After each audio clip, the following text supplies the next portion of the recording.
तर राहुल गांधींची ही प्रतिक्रिया होती। आता इंचभर सुद्धा मागे हटणार नाही आणि देशातल्या शेतकऱ्यांसाठी लढणार। त्यामुळे पुढच्या काळामध्ये हा संघर्ष किती तीव्र होणार याची एक प्रकारे चुणूक दाखवणारे खरं तर ही प्रतिक्रिया आहे। आणि या संदर्भात दिल्लीमध्ये नेमक्या आज काय घडामोडी घडतात यावर आपलं विशेष लक्ष असणार आहे। आमच्या दिल्लीतल्या प्रतिनिधी उर्वशी खोना आपल्याबरोबर जोडल्या गेल्यात। आणखी सविस्तर तपशील जाणून घेऊया। उर्वशी, आपण पाहिलं एकतर राहुल गांधी यांच्यावर आजीवन निवडणूक लढवण्यासाठी बंदी आणावी यासाठी भाजपकडून आता एक विशेष अत्यंत गंभीर असा हा प्रस्ताव आणला जातोय। ते राहुल गांधी इंचभर सुद्धा मागे हटणार नाही, शेतकऱ्यांसाठी लढणार, असा एक तीव्र लढा उभा करणार असं दिसतंय। हा संघर्ष पुढच्या काळात वाढणार असेच हे सगळे संकेत दिसतात। नक्कीच अनुपमा, तीव्रता वाढणार आहे। आपण बघितलेलं की कशा प्रकाराने मागच्या एका आठवड्यात रादर ह्या पूर्ण सेशनचा हा जो पहिला पार्ट आहे बजेटचा, त्यात ज्या प्रकाराने एक गोंधळ झाला आहे, तीव्रता निश्चित आहे।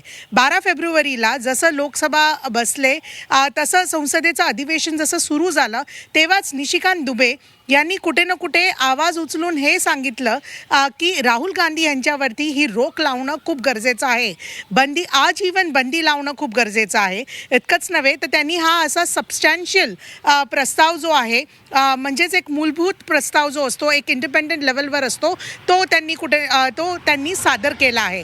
आता जर ते एक्सेप्ट झालं तर नक्कीच हे पूर्णपैकी बंदी होणार आहे। पण आज अधिवेशनाचा पहिल्या पार्टचा शेवटचा दिवस आहे, तर मुळात आज ह्याच्यावरती काय निर्णय घेतला जाणार का, की दुसरा पार्ट जेव्हा 9 मार्चला सुरू होतं तेव्हा हा निर्णय घेतला जाणार का, हे बघणं एक गरजेचं आहे। बरोबरच पूर्ण सरकार, म्हणजे भाजपच नव्हे तर पूर्ण सरकार ही संतापली आहे राहुल गांधीवर, त्यांच्या वेगळ्या वेगळ्या विधानावरती। मग एक म्हणजे हेच की भारत US करारच्या संदर्भात राहुल गांधीने हे सांगितलं की कशा प्रकाराने भारत मातेला जे मोदी यांनी विकलं आहे, आणि त्याच्याच संदर्भात निशिकांत दुबे यांनी हे कुठे ना कुठे प्रस्ताव आणलाय। तसंच संसदीय मंत्री म्हणजे स्वतः किरण रिजिजू यांनी पण एक विशेष अधिकार प्रस्ताव आणण्याचं सांगितलं आहे।